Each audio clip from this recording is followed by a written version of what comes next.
जय श्री कृष्ण, राधे राधे। आप सभी भक्तों को रवि प्रदोष व्रत की हार्दिक शुभकामनाएं।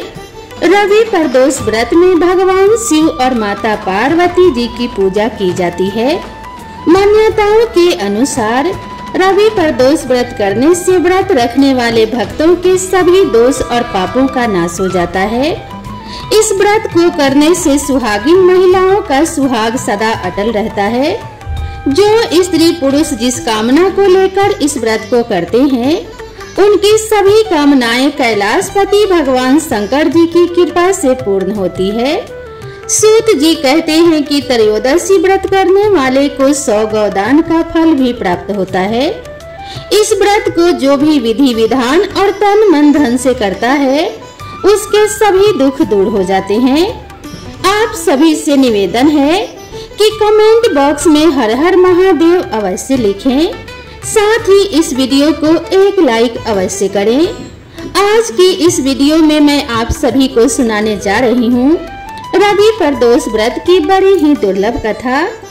आप सभी भक्तजन इन कथाओं को बड़ी ही श्रद्धा और प्रसन्न चित मन से पूरा जरूर सुनिएगा। एक बार प्रेम से बोलिए भगवान भोलेनाथ की जय। स्कंद पुराण के अनुसार सूत जी कहते हैं कि विदर्भ देश में सत्यव्रत नाम से प्रसिद्ध एक राजा थे। धर्म पूर्वक राज्य करते हुए उनका बहुत सा समय सुख पूर्वक बीत गया। एक समय साल्व देश के राजाओं ने विदर्भ देश पर आक्रमण कर दिया। उनके बीच भयंकर युद्ध हुआ। दोनों पक्षों की बहुत सी सेनाएं मारी गई, परंतु अंत में विदर्भ देश के राजा भी उनके हाथों से मारे गए। विदर्भ राज की गर्भवती स्त्री दुखी होकर रात के समय राजभवन से निकलकर वन की ओर चली गई। सुबह होने पर उस रानी ने जलाशय के किनारे एक वृक्ष के नीचे एक सुंदर से पुत्र को जन्म दिया। इसके बाद वह प्यास से व्याकुल होकर जलाशय में पानी पीने गई। इतने में ही एक घड़ियाल ने आकर उसे अपना ग्रास बना लिया। वह बालक पैदा होते ही माता पिता से हीन हो गया। जब वह नवजात शिशु वृक्ष के नीचे पड़ा हुआ जोर जोर से रो रहा था, उसी समय भगवान भोलेनाथ की कृपा से वहां पर एक उमा नाम की ब्राह्मणी पहुंची। वह अपने 1 वर्ष के बालक सूचिव्रत को गोद में लिए हुए थी। वह ब्राह्मणी बहुत ही गरीब और विधवा थी। वह भीख मांगकर अपना गुजारा किया करती थी।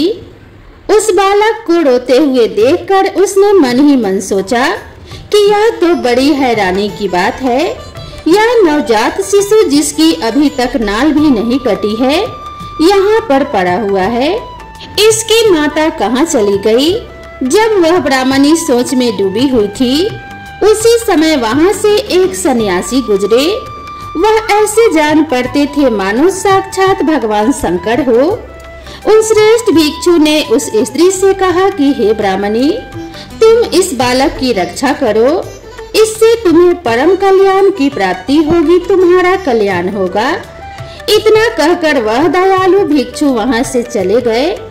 उनके जाने के बाद ब्राह्मणी ने उस बालक को गोद में लेकर अपने घर की ओर प्रस्थान किया। वह ब्राह्मणी एक चक्र नामक नगर में निवास करती थी। ब्राह्मणी ने उस बालक का अपने बेटे के समान ही पालन पोषण किया और उसका नाम धर्मगुप्त रखा। वह भिक्षा के अन्न से ही अपने पुत्र और राजकुमार दोनों को पालने पोषने लगी। एक दिन वह ब्राह्मणी उन दोनों बालक को साथ लेकर भीख मांगती हुई देव मंदिर में चली गई। उस समय वहां पर सांडिल्य मुनि पधारे हुए थे। चलिए मुनि को देखकर ब्राह्मणी ने उन्हें प्रणाम करके पूछा कि हे ब्राह्मण, एक सन्यासी के कहने पर मैंने इस बालक को अपने घर में लाकर इसका पालन पोषण किया। अभी तक मुझे इसके कुल का पता नहीं चला, फिर भी मैं अपने पुत्र की तरह ही इसका पालन पोषण करती हूँ। आप ज्ञान के नेत्रों से देखकर मुझे बताने की कृपा करें कि यह बालक किस कुल में उत्पन्न हुआ है और इसके माता पिता कौन है। तब मुनिवर बोले, यह विदर्भ देश के राजा का पुत्र है। इतना कहकर सांडिल्य मुनि ने उस बालक के पिता के युद्ध में मारे जाने तथा उसकी माता के ग्रह द्वारा ग्रस्त होने का सब समाचार पूर्ण रूप से बताया। यह सुनकर ब्राह्मणी को और भी आश्चर्य हुआ। फिर उसने प्रश्न किया कि हे महामुनि, वह राजा सभी भोगों को छोड़कर युद्ध में क्यों मारे गए और इस बालक को यह दृढ़ता कैसे प्राप्त हुई? यह अपने राज्य को कैसे प्राप्त करेगा? यह तो मेरे पुत्र की तरह भिक्षा के अन्न से ही जीवन निर्वाह करता है। इसकी दरिद्रता के निवारण का क्या उपाय है? तब शांडिल्य मुनि बोले, इस राजकुमार के पिता विदर्भराज पूर्व जन्म में पांडे देश के राजा थे। एक दिन प्रदोष काल में राजा बड़ी भक्ति भाव से त्रिलोकीनाथ महादेव जी की आराधना में मगन थे। उसी समय उनके नगर में बड़ा भारी कोलाहल मचा। उस शोर को सुनकर राजा ने बीच में ही भगवान शंकर की पूजा को छोड़ दिया और राजभवन से बाहर निकल गए। इसी समय राजा का मंत्री शत्रु को पकड़कर उनके समीप ले आया। वह शत्रु पांडे राज्य का सामंत था। उसे देखते ही राजा ने क्रोध पूर्वक उसका मस्तक कटवा दिया। शिव पूजा को छोड़कर नियम को समाप्त किए बिना ही राजा ने रात में भोजन भी कर लिया। इसी प्रकार राजकुमार भी प्रदोष काल में भगवान शिव की पूजा किए बिना ही भोजन करके सो गया। वही राजा अगले जन्म में विदर्भराज हुआ। शिव पूजा में विघ्न होने के कारण शत्रुओं ने उसके सुख भोग के बीच में ही मार डाला। पूर्व जन्म में जो उसका पुत्र था, इस जन्म में भी राजा का वही पुत्र है।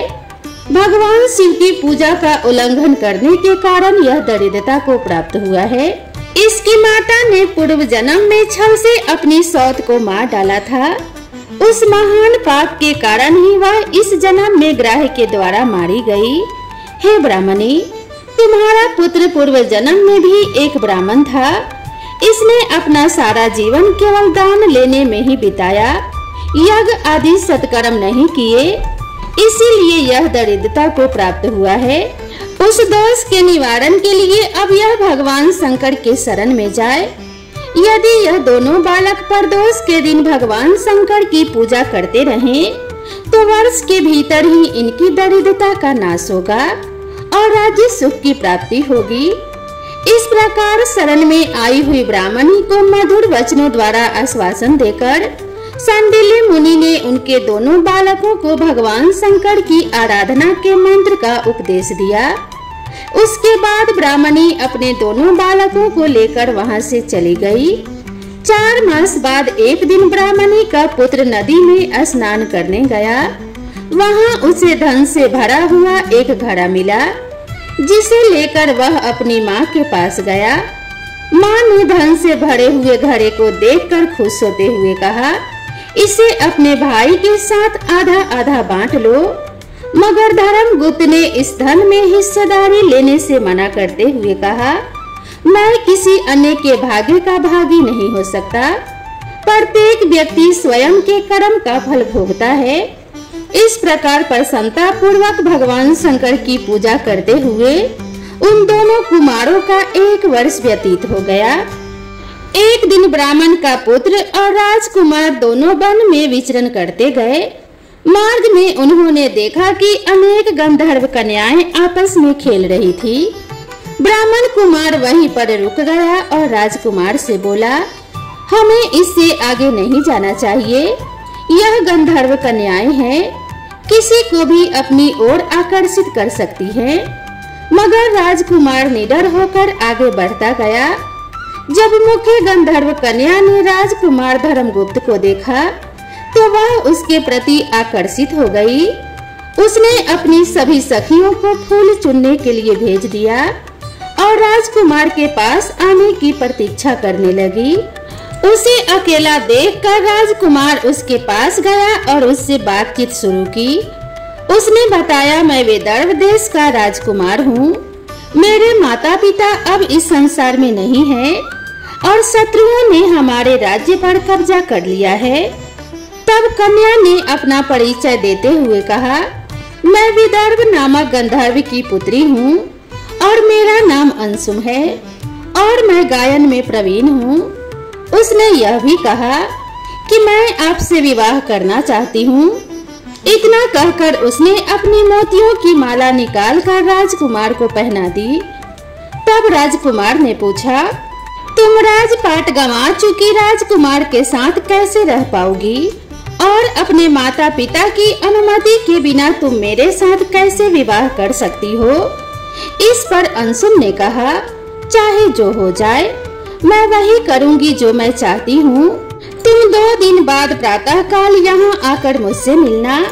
इतना कहकर वह वहाँ से चली गई। राजकुमार ने वापस आकर ब्राह्मणी और उसके पुत्र को सारी बात बताई। वे दोनों बहुत खुश हुए। 2 दिन बाद राजकुमार पुनः उसी वन में गया। उसने देखा कि अंशुम अपने पिता के साथ उसकी प्रतीक्षा कर रही है। तब गंधर्वराज ने राजकुमार से कहा, मैं कैलाशपुरी गया था। वहाँ भगवान शिव और माता पार्वती ने मुझे बुलाकर कहा कि धर्मगुप्त नामक राजकुमार राज्य से विहीन होकर भटक रहा है। जाओ और उसका राज्य पुनः प्राप्त करने में उसकी सहायता करो। मैं उनकी आज्ञा के अनुसार अपनी पुत्री अंशुम का हाथ तुम्हारे हाथ में दे रहा हूँ और राज्य प्राप्त करने में तुम्हारी सहायता करूँगा।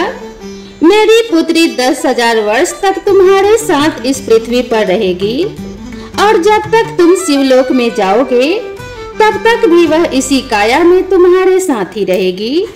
भगवान शिव के आदेश अनुसार धर्मगुप्त और अंशुम का विवाह हो गया। अंशुम के पिता ने अपनी गंधर्व सेना भी राजकुमार को दे दी। सेना की सहायता से उसने अपने शत्रुओं को परास्त कर दिया और अपने पिता का खोया हुआ राज्य भी प्राप्त कर लिया। अब राजकुमार धर्मगुप्त राजा बन गया। उसने अपने बुरे दिनों में उसे पालने वाली गरीब ब्राह्मणी को राजमाता का दर्जा दिया और सूची व्रत को अपना छोटा भाई माना। इस प्रकार नियमित रूप से प्रदोष व्रत करने से ब्राह्मणी, उसके पुत्र सूची व्रत और राजकुमार धर्मगुप्त को धन्य धान्य तथा सुख संपत्ति की प्राप्ति हुई। सूत जी कहते हैं कि जो मनुष्य प्रदोष व्रत की इस पुण्य महात्मा को एकाग्रचित होकर सुनता है अथवा पढ़ता है, उसे 100 जन्मों तक कभी दरिद्रता नहीं होती और अंत में वह ज्ञान के ऐश्वर्य से युक्त होकर भगवान शंकर के परम धाम को प्राप्त होते हैं। तो प्रेम से बोलिए भगवान शंकर की जय, माता पार्वती की जय। भगवान शिव शंकर की कृपा आप सभी भक्तों पर सदा सर्वदा बनी रहे। माता पार्वती की कृपा से सभी बहनों का सुहाग सदा अटल रहे। इसी मंगल कामना के साथ आप सभी से विदा लेते हैं। मिलते हैं इसी तरह की नई कथा और नई कहानी के साथ। तब तक आप सभी दोस्तों से निवेदन है कि अगर आप सभी को यह वीडियो पसंद आई हो तो वीडियो को एक लाइक जरूर करें और इसी तरह की नई नई कथा और नई नई कहानियों के लिए मेरे चैनल से जुड़े रहें। दोस्तों, चैनल पर पहली बार आए हैं तो चैनल को सब्सक्राइब करना बिल्कुल ना भूलें। तो मिलते हैं इसी तरह की नेक्स्ट वीडियो में। तब तक के लिए राधे राधे।